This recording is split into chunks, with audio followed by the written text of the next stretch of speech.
نحمده ونصلي ونسلم على رسوله الكريم اما بعد بسم الله الرحمن الرحیم وكذلك يجتبيك ربك ويعلمك من تأويل الاحاديث ويتم نعمته عليك وعلى آل يعقوب۔ دوستو عزیزو، میں آپ کے سامنے چونکہ خواب کی تعبیر کے متعلق بیان کر رہا تھا کہ خواب کی تعبیر کے متعلق اس کا موجد کون ہے، اس کے کتنے اقسام ہیں، اور اس کے علاوہ خواب کی تعبیر کے متعلق کس خواب کی تعبیر ہوتی ہے اور کس خواب کی تعبیر نہیں ہوتی ہے، اس حوالے سے میں آپ کے سامنے آج ایک اپنا بیان پیش کروں گا۔ ایک بات یاد رکھ لیں کہ خواب کی تین قسمیں ہیں۔ ایک وہ خواب آتے ہیں جو ہمارے دن کے جس کام میں ہم مصروف اور مشغول ہوتے ہیں، وہ کام کبھی کبھار اس طرح ہوتا ہے کہ خواب میں وہی کام آ جاتے ہیں جو کام ہم دن بھر کرتے ہیں، یا مثال کے طور پر کسی سے محبت کرتے ہیں تو وہ محبت والی یادیں جو ہے وہ خواب کی صورت میں آ جاتی ہیں۔ اس خواب کی کوئی تعبیر نہیں ہوتی۔ اور دوسرے نمبر پر جو خواب ہوتا ہے ایک اچھا خواب اور ایک برا خواب۔ اچھا خواب جو ہوتا ہے جسے احادیث مبارکہ کے اندر رؤیا صالحہ کہا گیا ہے، تو بخاری شریف کے اندر حضور علیہ الصلوۃ والسلام کی حدیث مبارک موجود ہے، فرمایا کہ الرؤیا الصالحہ من اللہ تعالی والحلم من الشیطان۔ حضور علیہ الصلوۃ والسلام نے فرمایا کہ اچھے خواب یہ اللہ تعالی کی طرف سے ہوتے ہیں اور برے خواب شیطان کی طرف سے ہوتے ہیں۔ تو میرے بھائی، اچھے خواب کی تعبیر نکلتی ہے، اچھے خواب کی جو بھی اچھا خواب ہو ان کی تعبیر نکلتی ہے۔ باقی رہی بات ہے جو برے خواب ہیں، ان کے دو اقسام ہیں۔ ایک وہ برے خواب جو شیطانی خواب ہوتے ہیں، مثال کے طور پر خواب میں یہ چیز دیکھی کہ ہمیں سر نہیں، سر کٹ گیا، یا دوسری خواب میں خوفناک چیز دیکھ لی کہ کوئی آدمی مجھے قتل کر رہا ہے، یا میں کسی کو قتل کر رہا ہوں، یا کوئی اچانک کوئی حادثہ پیش آ گیا۔ اس طرح کے وسوسہ اور اس طرح کے خواب جو ہے شیطانی صورت میں آتے ہیں، ان کی بھی کوئی تعبیر نہیں ہوتی۔ بس اس کے لیے حضور علیہ الصلوۃ والسلام کا فرمان موجود ہے۔ حضور علیہ الصلوۃ والسلام نے فرمایا کہ جب آپ کے پاس اس طرح کا خواب آ جائے فَلْيَبْصُقْ عَنْ يَسَارِهِ ثَلَاثًا۔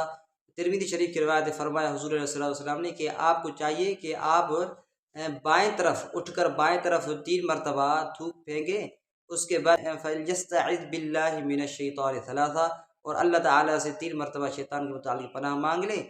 اس کے بعد جس کروٹ پر آپ لیٹے ہوئے تھے، جس کروٹ پر آپ سوئے ہوئے تھے، تو اس کروٹ سے بدل کر دوسرا کروٹ میں تبدیل کر لیں، جس سے حدیث میں وہ فَلْيَتَحَوَّلْ عَلَىٰ مَا كَانَ فَلْيَتَحَوَّلْ عَلَيْهِ عَلَىٰ مَا كَانَ، تو جس کروٹ پر تھا اسے بدل دے۔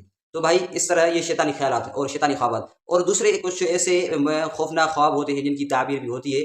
تو اس حوالے سے میں آپ کے سامنے بات کروں کہ جو ایسے خواب جو شیطانی خواب بھی نہیں ہوتے ہیں اور خوفناک خواب آتے ہیں، تو ان کی تعبیر کن لوگوں سے کرنی چاہیے۔ تو بھائی یہ بات آپ ذہن نشین کر لیں کہ حضور علیہ الصلوۃ والسلام نے فرمایا کہ اگر آپ کسی بھی خواب کی تعبیر پوچھتے ہیں، اچھے خواب ہو یا خوفناک خواب ہو، اس کی اگر آپ تعبیر پوچھتے ہیں تو حضور علیہ الصلوۃ والسلام نے لا تحدث رؤیاک الا حبیبا او لبیبا۔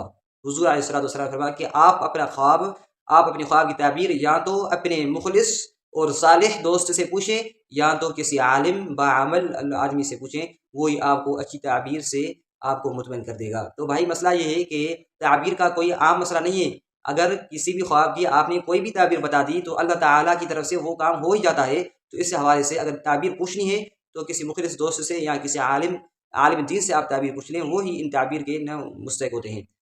تو اس حوالے سے حضور علیہ الصلوۃ والسلام نے ایک حدیث بیان فرمائی کہ الرؤیا علی رجل طائر، کہ خواب جو بھی ہوتا ہے وہ پرندے کی پاؤں پر ہوتا ہے، لٹکا ہوا ہوتا ہے پرندے کے پاؤں پر، مانا کہ اگر اس کی تعبیر جس طرح نکالی اسی طرح ہی ہوگا، مانا جب تک آپ تعبیر نہیں نکالیں گے تب تک آپ کا وہ خواب لٹکا ہوا رہے گا۔ تو اس حوالے سے میں آپ سے گزارش کرتا ہوں کہ بھائی اگر برے خواب آپ کو آئے نا، تو برے خواب آنے کی صورت میں آپ تعبیر مت نکالیں ان کی۔ آپ تعبیر اگر آپ نکالیں گے، ہو سکتا ہے خدا نخواستہ جس طرح آپ تعبیر نکالیں گے اس طرح ہو سکتا ہے، اور ہوگا، حدیث مبارکہ کے اندر آیا ہے ہوگا۔ تو بھائی یہ مسئلہ مکمل ہو گیا۔ اس کے بعد اس خواب کی تعبیر کے حوالے سے اس کا موجد کون ہے، تو قرآن پاک خود بتائے گا آپ کو کہ اس کا موجد ہے وَكَذَلِكَ يَجْتَبِيكَ رَبُّكَ وَيُعَلِّمُكَ مِن تَأْوِيلِ الْأَحَادِيثِ۔ یوسف علیہ الصلوۃ والسلام جو ہے نا، اللہ کے نبی جو ہیں، انہوں نے یہ خواب کی تعبیر کا کام شروع کیا تھا، اور یہ چلتے چلتے حضور علیہ الصلوۃ والسلام، صحابہ، تابعین تک یہ خواب کی تعبیر کا سلسلہ اور یہ علم اللہ تعالیٰ نے ان کو بھی دیا تھا، تابعین کو بھی دیا تھا، تب تابعین کو بھی دیا تھا۔ اس حوالے سے جو ہے نا اس کا دراصل موجد جو ہے یوسف علیہ الصلوۃ والسلام ہے۔